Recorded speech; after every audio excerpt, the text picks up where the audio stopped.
Nice of them to leave a gavel out for me to make me feel nostalgic. I have the problem we all have when we speak here. There are a lot of issues to talk about. So the question is, which ones do you pick? There are a number that interest me, like why it is that so many Republicans are afraid that my marriage will threaten theirs, or why Mitt Romney thinks it's a bad thing that the president ended the war in Iraq. But let's stick to the central themes of the economy. We need to do more to get the economy back. Now, we inherited from the Republicans the worst economy in 80 years, and we have been improving it over their objection and over their obstruction, but we'd like to move quicker. Well, one argument we get is that the Republican nominee, Mr. Romney, because of his private business experience, is a superior job creator, and that if we elect him president, he will use those great private sector skills as a chief executive to bring many more jobs. We've had an experiment in that. He was governor of the state I lived in Massachusetts. So if in fact Mitt Romney's private sector experience makes him the superhero of job creation, we would have seen that in Massachusetts. In fact, the record is that during his term, our job growth was only about 1.4%, which was a quarter of the national average. We were, under Mitt Romney, 47th in job growth.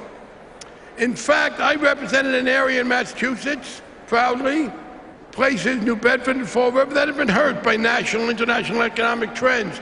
And we wanted help to get commuter rail to the source of the jobs in the northern part of our state. We wanted to get a wind energy node projected. We wanted all these things. Under Mitt Romney, we got no help. Under Mitt Romney, we got no jobs. Now, I was puzzled, and I hear about this, and I wonder, how come, as I now hear about the great ability of this wizard of private sector financial engineering to create jobs, that we didn't get any? And I realize here is the problem. And this is a hard one for me because of my diction, so please listen carefully. It turns out our governor was Mitt Romney. What we should have had as governor was Myth Romney. Myth Romney is a wonderful private sector executive who, when he moves into the public sector, can transform it. I wish Myth Romney had been governor of the state I lived in. If it had been Myth Romney, I'd probably be riding the commuter train from New Bedford to Boston right now. But we had Mitt Romney, and so we had to wait for the great Deval Patrick to get that started. Now, maybe as a Democrat, I should be grateful that we got Mitt and not Myth. Because if Mitt Romney had ever been governor and done all the things we're told he can do, he would have been reelected overwhelmingly.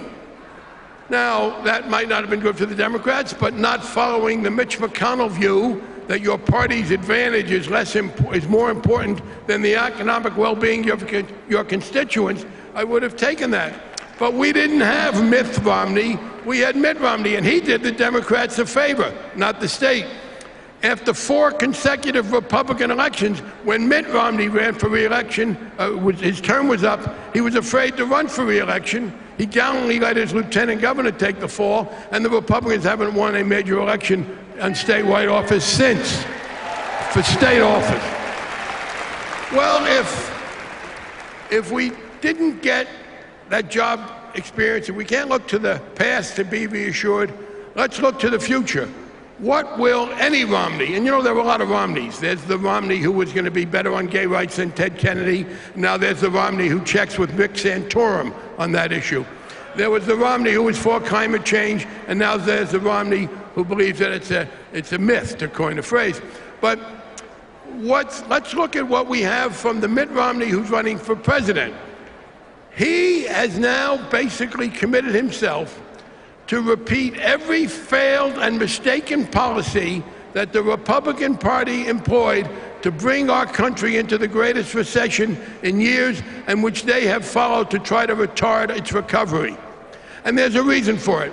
For all of the talk about how Mitt Romney understands the private sector, and that clearly is a little bit iffy, he has no understanding whatsoever of the public sector. Of course we want a private sector that is prosperous, that creates jobs. This hall is full of people I know who have been successful in the private sector and do that, and are entrepreneurs and business people. But sensible people also know in a civilized society, you need a public sector to do those things that the private sector isn't meant to do, to deal with the quality of life. There are things that a civilized society needs that we can only do if we do them together. And we do them together, that's called government.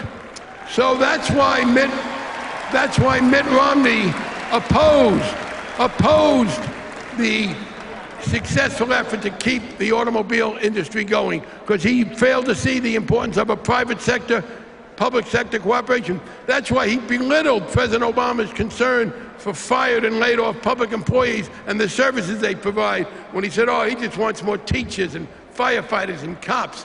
Because we have had millions of private sector jobs created, but our unemployment has been higher than it should be, in part because hundreds and hundreds of thousands of hardworking public employees have been let go by Republican policies. And finally, there is a sector on which I worked hardest, the financial sector. The single biggest cause of our economic collapse was the failure of the Republican right wing. Unfortunately, some Democrats joined in to allow the public sector appropriately to regulate the private sector. I want a strong financial community, but I don't want subprime loans being given to people who can't pay them back. I don't want derivatives being engaged in by companies that can't back up when they get in trouble like AIG. I want an independent consumer agency that will protect the individual saver and borrower from abuse. I don't want municipalities to be advised by unscrupulous people who get them into trouble and they lose money. We began in 2009 to put in place a set of rules to prevent the kind of abuse that led to the economic disaster. Mitt Romney, and for all I know, Mitt Romney, opposes all of that. He has called for the repeal of financial reform, for allowing an unregulated financial community to go back to where they were. Every mistake the Republicans made to bring us into trouble, to resist our getting out of trouble, and to keep us from getting into trouble again, Mitt Romney supports. And he reminds me of an important historical statement. When the kings of France came back into power after the French Revolution, brought back by the excesses of that revolution, they began to make all the same mistakes they'd made before. And someone said they appear to have forgotten everything. And someone said, no, they couldn't forget anything because they never learned anything. The current right-wing Tea Party-dominated Republican not only hasn't learned from the mistakes of the past, they are determined to repeat them. We will not let that happen. Thank you.